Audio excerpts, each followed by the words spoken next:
Hello friends, welcome back to the channel learn the unlearn. तो आज का हमारा ये जो लेक्चर है अकाउंटिंग कंसेप्ट वाला, जो फंडामेंटल्स ऑफ अकाउंटिंग चले आ रहा है, उसी के अंदर हम लोग आप पहुंच गए हैं लेक्चर नंबर 15 के ऊपर। और उसके अंदर आज का हमारा जो टॉपिक है वो ये भाई साहब बता रहे हैं कि लेजर क्या होता है और हम लोग इसको कैसे बनाते हैं, इसको कैसे टैली करते हैं, इसके क्या क्या यूजेस है, और हम लोग जर्नल से लेजर में किस तरीके से पोस्टिंग करते हैं। ओके, वर्ड को ध्यान रखिए, क्या लिखा है मैंने, पोस्टिंग बोलते हैं इसको। कि जब ये प्रोसेस हम लोग जर्नल से लेजर की तरफ लेकर जाते हैं, तो इस प्रोसेस को कहा जाता है posting of an entry, posting of an account.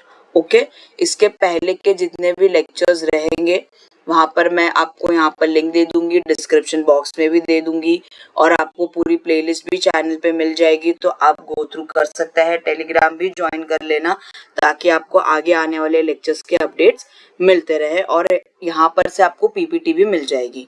तो शुरू करते हैं हमारी फर्स्ट स्लाइड से कि ये मेरी जर्नल एंट्रीज थी। क्या क्या था, मेरे पास में एक बिजनेस था, उस बिजनेस में ट्रांजैक्शंस हो रहे थे। वो ट्रांजैक्शंस को पढ़कर मैंने डिसाइड किया कि ये ट्रांजैक्शन मॉनिटरी है या नॉन मॉनिटरी है। नॉन मॉनिटरी ट्रांजैक्शंस को मैंने मेरे बुक से हटा दिया। मॉनिटरी ट्रांजैक्शंस में मैंने देखा कि ये ट्रांजैक्शंस में मेरे कितने अकाउंट बनते हैं, 2 अकाउंट है, 3 अकाउंट है, मतलब डेबिट और क्रेडिट, कॉम्प्लेक्स है या सिंपल है। इन मॉनेटरी ट्रांजैक्शंस को देखने के बाद मैंने डिसाइड की थी मेरी जर्नल एंट्री।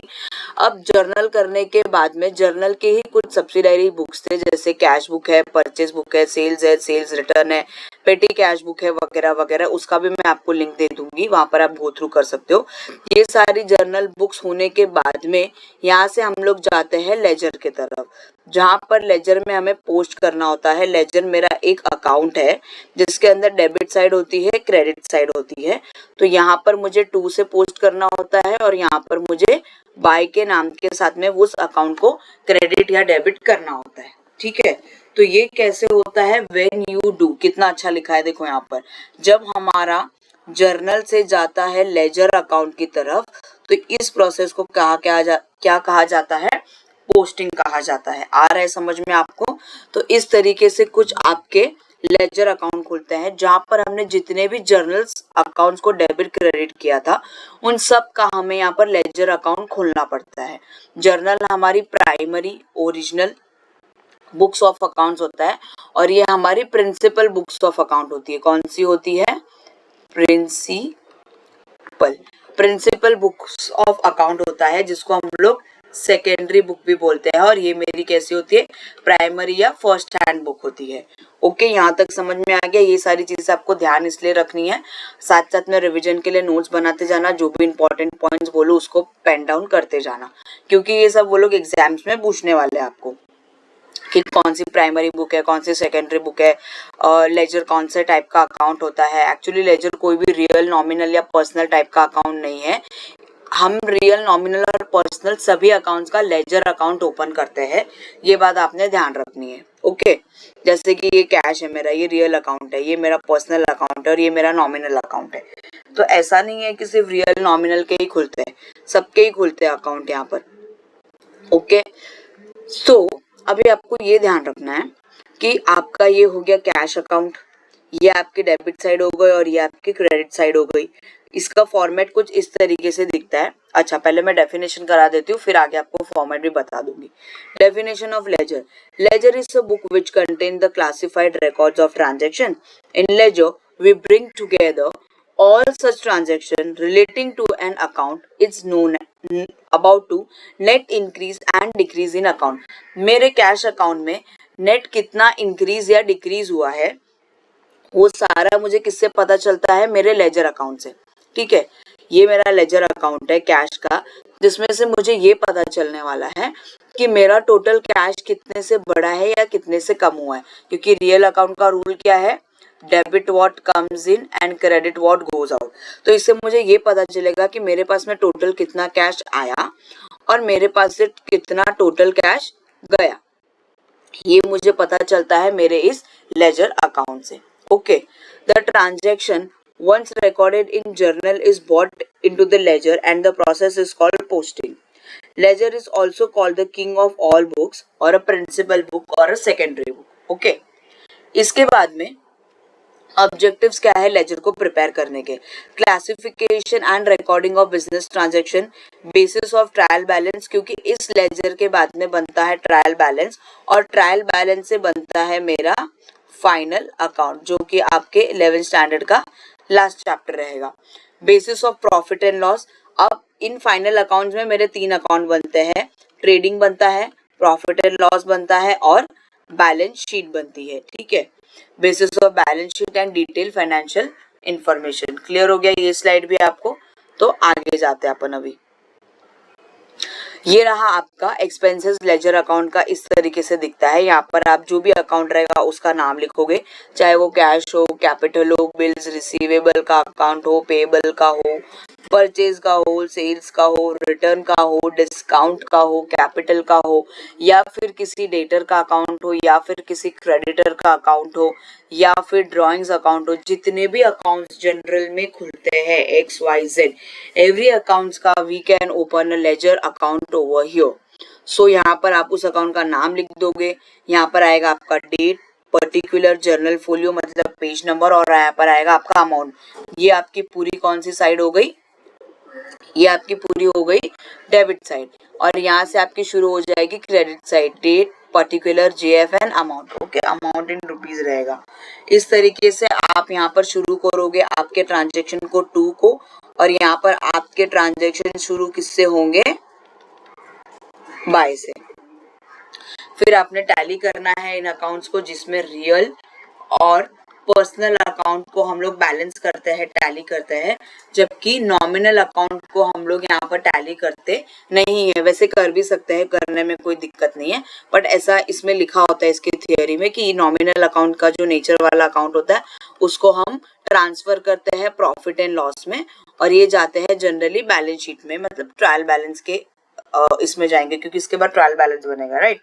तो आपको इसे बंद करते वक्त देखना है कि विच साइड इज हेवियर. अगर क्रेडिट साइड हैवी है तो इसका टोटल दोनों तरफ लिखा जाएगा, और जो बैलेंसिंग फिगर है वो इस तरफ आ जाएगी. यहाँ पर आप डेट डाल दोगे और यहाँ पे लिखोगे टू बैलेंस कैरी डाउन, जो भी अमाउंट रहेगा XYZ.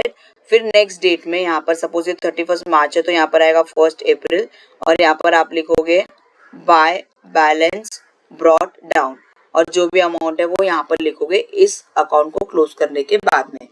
मान लो कि अगर आपका डेबिट साइड हेवियर आ रहा है तो आप डेबिट साइड में ये अमाउंट यहाँ भी लिखोगे, ये अमाउंट यहाँ भी लिखोगे. जो आपका बैलेंसिंग फिगर है वो इधर आएगा. ये कोई नॉमिनल नेचर वाला अकाउंट है, इसीलिए इन्होंने यहाँ पर लिखा है by income statement balancing figure मतलब प्रॉफिट एंड लॉस. ये आ गया आपका लास्ट डेट को. इसके बाद वाली डेट उठानी है बच्चों, जैसे कि 1 अप्रैल आएगा और हमारा साल तो वही रहेगा जो चल रहा है. तो यहाँ पर आएगा टू बैलेंस ब्रॉट डाउन, यहाँ से हम नीचे लेकर आए, और ये क्या हो गया मेरा? कैरी डाउन भी बोलते हैं या कैरी फॉरवर्ड भी बोलते हैं. तो ये मेरा ब्रॉट डाउन हो गया, और जो भी अमाउंट है वो यहाँ पर आएगा. क्लियर? होप सो समझ में आ गया हो.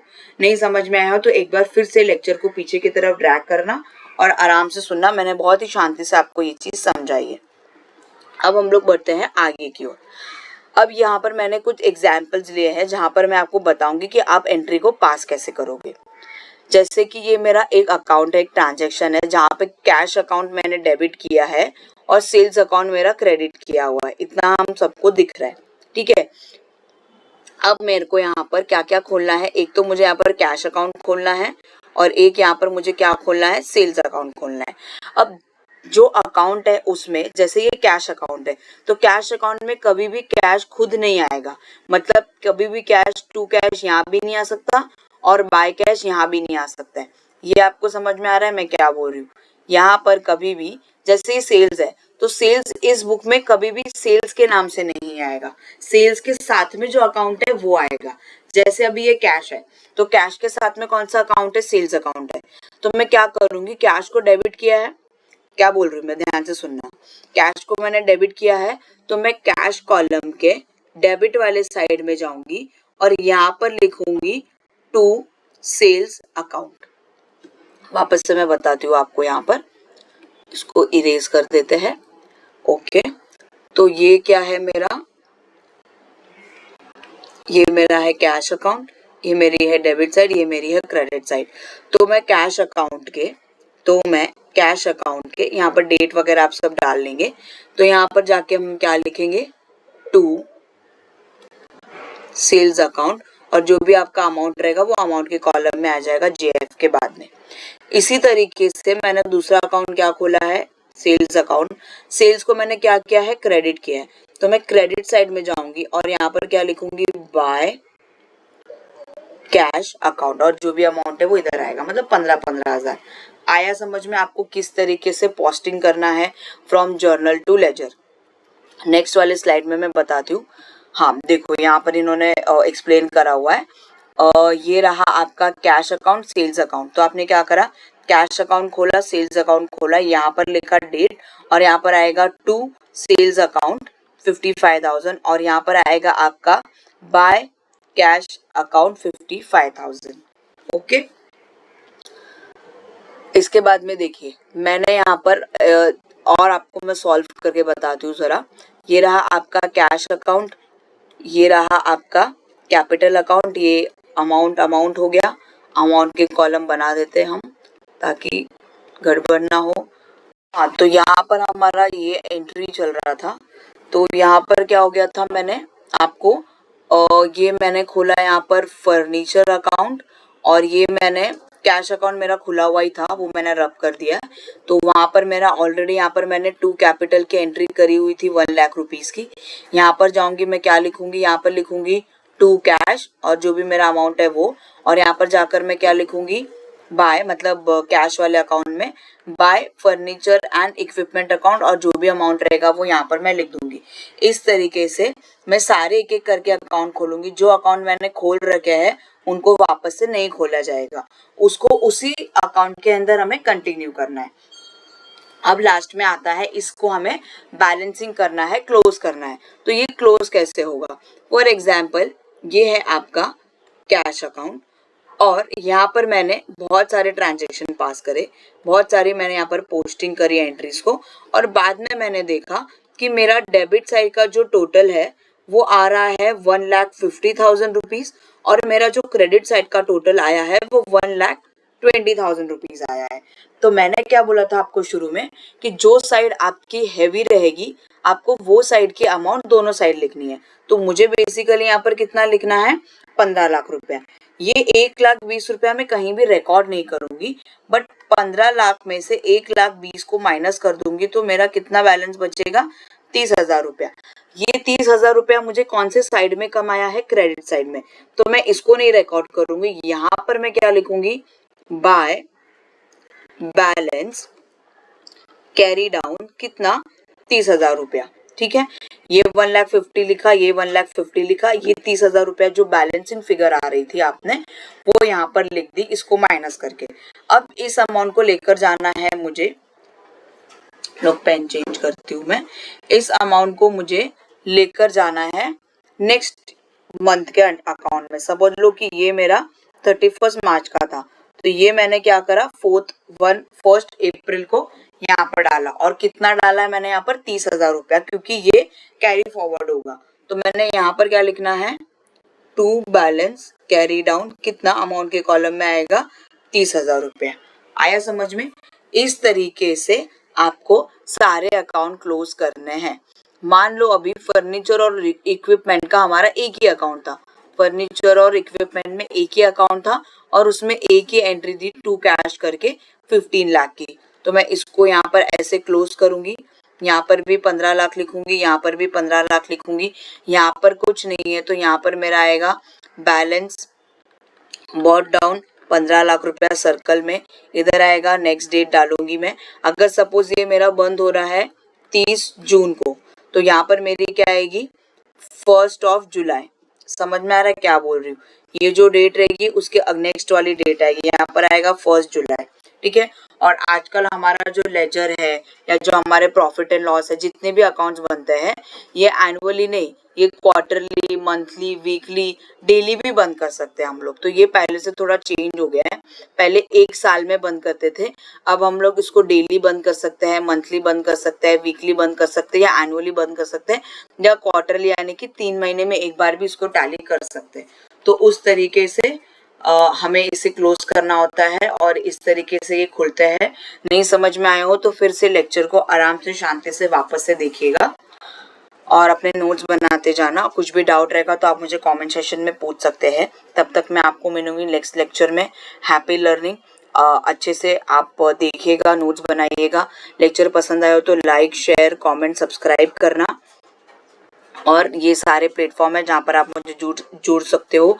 टेलीग्राम चैनल तो आप ज्वाइन कर ही लेना, आपको डिस्क्रिप्शन में इसका लिंक मिल जाएगा और अबाउट में भी दिया हुआ है, वहाँ से आप जा सकते हो। कभी कभी प्रॉब्लम होती है खुलने में, बट आप 2-3 बार ट्राई